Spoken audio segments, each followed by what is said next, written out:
Shalom, puji Tuhan. Kita akan masuk dalam renungan pada hari ini. Mari sebelumnya kita satukan hati, kita mau berdoa terlebih dahulu. Tuhan Yesus, terima kasih untuk berkat firman-Mu pada hari ini. Tuhan, persiapkan setiap daripada kami, urapi hati kami, supaya Roh Kudus berkuasa beberapa saat ke depan untuk memeteraikan benih firman itu dalam kehidupan setiap daripada kami, dan bahkan untuk menjadikan kami pelaku-pelaku daripada firman tersebut. Terima kasih Tuhan Yesus. Saya mengucap syukur, kami berdoa di dalam nama Yesus. Haleluya. Amin. Puji Tuhan, hari ini kita akan berbicara mengenai kasih Tuhan. Jadi apa yang dimaksud dengan kasih Tuhan? Nah, kita semua tahu bahwa Tuhan mengasihi setiap daripada kita. Cuman dasarnya apa, saudaraku? Nah, kita lihat pada awal penciptaan dunia ya. Dikatakan di Kejadian 1 ayat 1, firman Tuhan mengatakan pada mulanya Allah menciptakan sorga dan bumi ya, langit dan bumi. Setelah itu Tuhan membuka semuanya katulistiwa, Tuhan memberikan sinar ya, dan membatasi antara air dan daratan dan menciptakan binatang. Pada terakhirnya Tuhan menciptakan manusia segambar dan serupa seperti dirinya. Nah, ini merupakan pernyataan cinta Tuhan. Kenapa? Kalau Tuhan tuh mengasihi ya dalam arti sayanglah sama semua ciptaannya ya. Bumi ini Tuhan sayang, bumi tidak boleh hancur. Binatang juga disayangi Tuhan. Tapi yang dikatakan kasih Tuhan terhadap manusia ini merupakan satu pernyataan cinta. Ini tidak sama, saudara. Kenapa? Karena manusia itu pasti diciptakan segambar dan serupa. Segambar dan serupa itu memiliki unsur roh juga, dihembuskan roh, nafas kehidupannya. Sehingga membuat manusia ini bisa punya hubungan dengan Tuhan. Jadi Tuhan sendiri itu membuat manusia seperti dirinya itu supaya kita itu bisa menjalin hubungan cinta, hubungan kasih dengan Tuhan ya. Kita dikatakan diberikan hembusan roh sebagai makhluk spiritual dan diberikan martabat serupa seperti penciptanya. Kenapa? Supaya kita menjadi wakil Tuhan, memerintah di bumi. Yang mana tentunya sebagai wakil kita harus punya hubungan, punya relasi, punya komunikasi dan lain sebagainya ya. Yang mana penting untuk orang ini bisa bersama-sama ya dengan Tuhan. Nah, terus yang terjadi adalah ketika manusia jatuh ke dalam dosa, hubungan ini putus. Nah, ini bermasalah, saudaraku.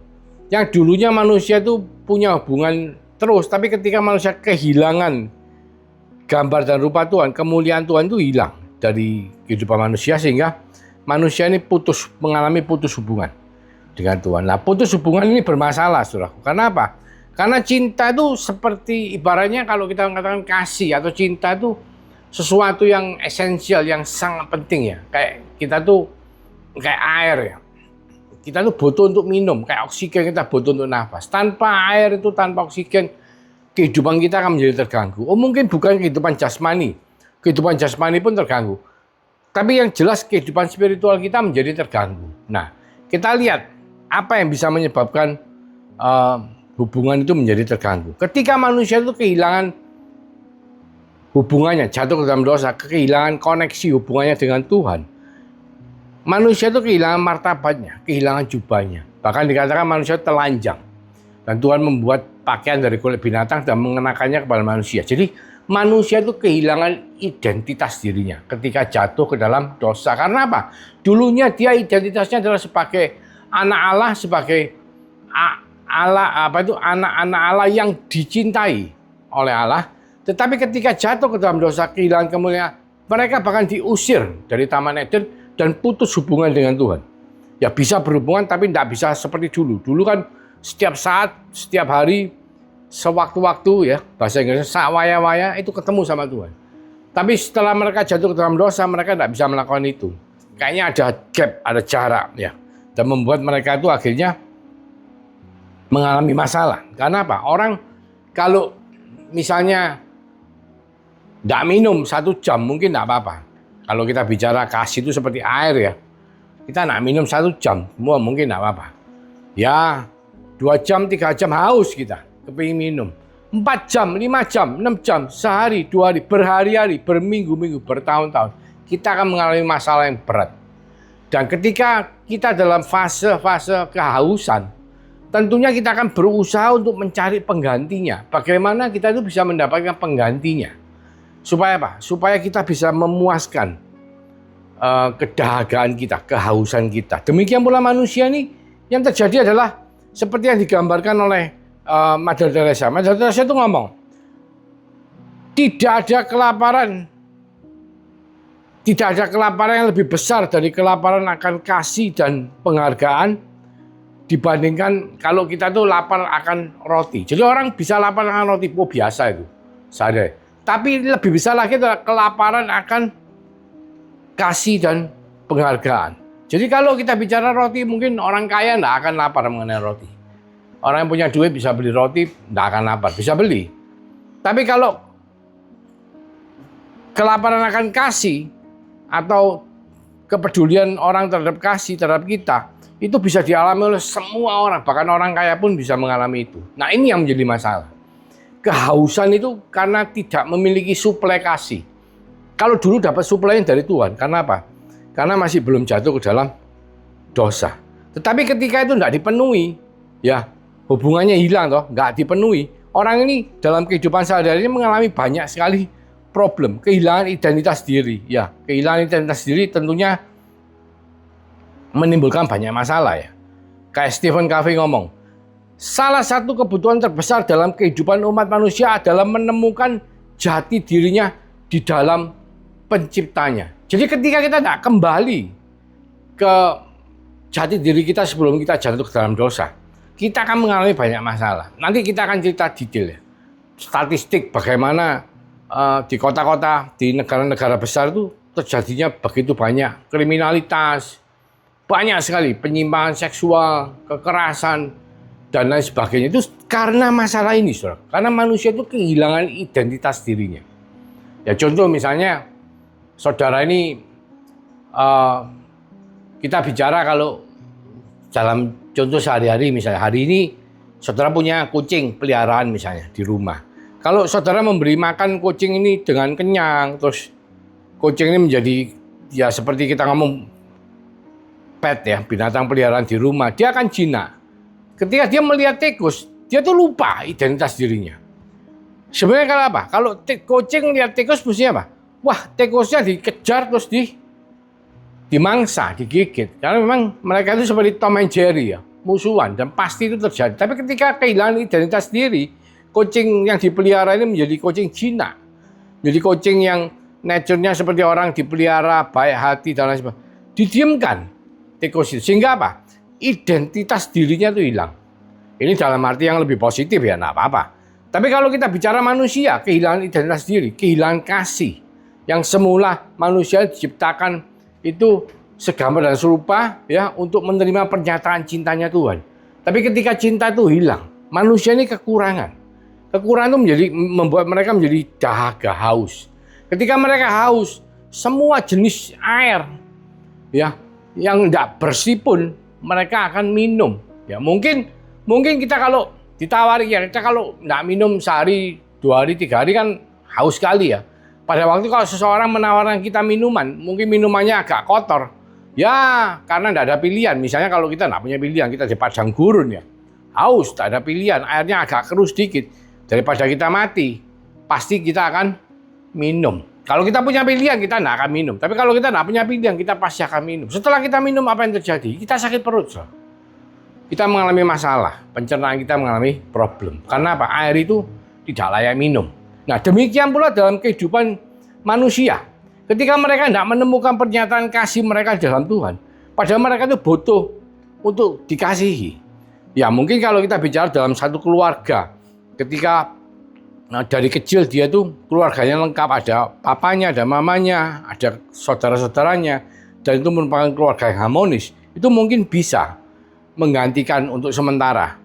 Ya, ketika mereka kumpul merasakan kehangatan keluarga, itu kasih itu bisa mengalir ya, bisa memenuhi, bisa menggantikan. Tapi hanya untuk sementara, saudaraku. Sebagai air yang bersih ya. Ketika mereka keluar dari keluarga itu, mereka berdiri sendiri, mereka menghadapi masyarakat. Nah, di hidup di dunia ini, Kita semua tahu ya, dunia ini kan dikuasai oleh si jahat, sistem dunia, sistem Babel, di mana itu menunjukkan banyak sekali terjadi hal-hal yang tidak menyenangkan, tidak dipenuhi oleh kasih, dan itu membuat kita akhirnya bisa merasakan kekurangan kasih lagi. Contoh seperti ini, saudara. Kita lihat di Alkitab Absalom. Absalom itu adalah anaknya Daud, yang mana dulu saudaranya dia, Tera itu kan apa itu? Cantik sekali ya. Tamar ini akhirnya sama kakak tirinya itu diperdaya sehingga Absalom ini merasa sakit hati. Dan ketika Daud tidak melakukan apa-apa, ya, dia akhirnya mengambil inisiatif, dia balas dendam terhadap kakaknya, sehingga kakaknya Amnon itu dibunuh oleh Absalom. Dan sama Daud, Absalom itu dihukum, tapi dihukumnya cuma diasingkan saja. Ketika setelah Absalom kembali dari pengasingan, sama Daud diampuni, Daud tidak pernah menghargai Absalom. Dia tidak pernah menemui Absalom, dia tidak pernah manggil Absalom. Sehingga Absalom ini sakit hati. Kayak orang itu, dulu bapakku sayang sama aku, tiba-tiba bapakku tidak pernah nyopo, tidak pernah menyapa saya, tidak pernah memanggil saya, tidak pernah ngapa. Akhirnya apa yang terjadi? Akhirnya Absalom, karena dia merasa sangat marah ya, dan dia tidak mendapatkan yang dia perlukan, yaitu kasih dari bapaknya. Akhirnya dia mengadakan pemberontakan dan dia mengejar-ngejar Daud, dia mau membunuh Daud. Bahkan dia juga memperdaya semua istri-istri Daud yang pada waktu itu ditinggalkan oleh Daud. Dan itu membuat satu tindakan kekerasan yang dikarenakan orang ini kehilangan identitas dirinya. Kenapa orang bisa hilang identitas dirinya? Karena kalau dia tidak mendapatkan suplai yang penting, elemen penting dalam kehidupannya, yaitu kasih, maka dia akan mengalami kehilangan identitas diri. Ini seringkali terjadi dalam kehidupan sehari-hari. Kita kalau bicara secara umum, orang tidak mendapatkan kasih yang murni dari keluarganya. Ada yang dikatakan fatherless syndrome atau sindrom ketiadaan bapak. Tidak ada peran bapak yang jelas nyata dalam kehidupan keluarganya pada waktu dia kecil. Dia mengalami sindrom yang dikatakan fatherless, ya, tidak memiliki ayah. Padahal mungkin ayahnya hadir, tapi ayahnya tidak pernah kumpul, tidak pernah, jarang berbicara, jarang memberikan masukan yang istilahnya seperti mengasihi, kumpul, dan memberikan suplai kasih yang dibutuhkan oleh setiap daripada anak. Maka dia bisa kehilangan identitas dirinya. Dan kita semua tahu hari-hari ini kenapa terjadi fenomena yang dahsyat ya di luar negeri yang kita bicarakan. Ya contohnya misalnya bunuh diri ya. Banyak dari orang yang bunuh diri ternyata lahir dari keluarga yang tidak mempunyai ayah ya. 43% anak-anak Amerika itu hidup tanpa ayah. Ini statistik diambil beberapa tahun yang lalu ya. 90% anak jalanan dan yang lari dari rumah berasal dari fatherless home ya.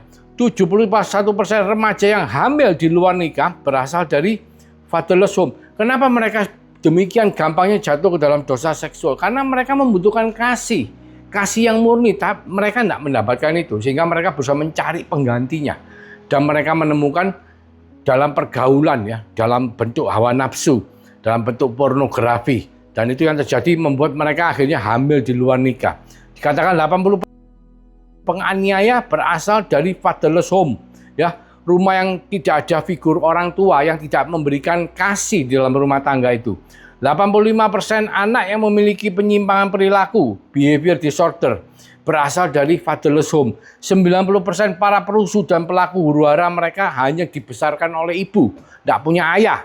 76% remaja yang dirawat di pusat rehabilitasi karena penyalahgunaan narkoba berasal dari fatherless home. 85% narapidana remaja berasal dari fatherless home.